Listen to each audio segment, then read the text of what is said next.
I'm Yuri, maintenance technician from Fuse Service. Today I'm gonna maintain ductless mini split system. Let's get started. The regular maintenance of ductless mini splits with Fuse Service includes removing filters from the indoor unit,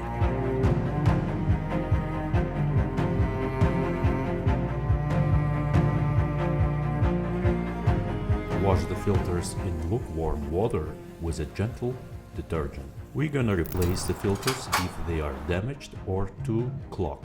Then we're gonna clean the indoor unit.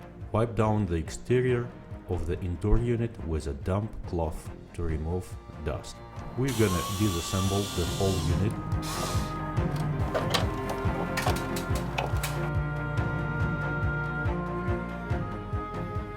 Check the evaporator coil and clean them if necessary using coil cleaner. This can help increase efficiency and reduce potential mold or mildew growth.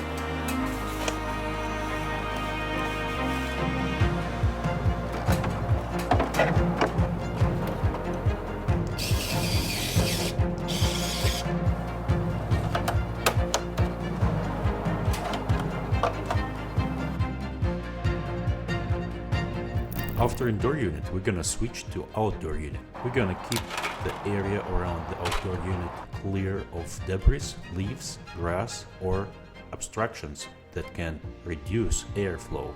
We're gonna clean the condenser coil.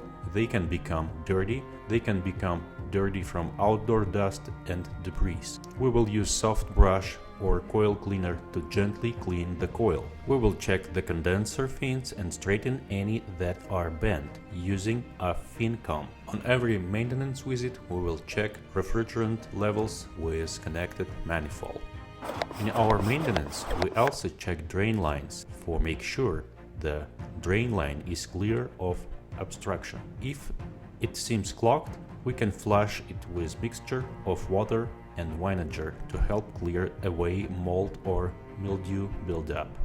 We will check electrical connections for signs of wear, damage or corrosion. We're checking all the time remote control batteries to make sure everything is operational. Also, after all cleanups, we're listening for unusual noises. When the system is running, listen for any unusual sounds that could indicate any problems, and we can eliminate them. Thank you for watching this video. I'll see you in the next one.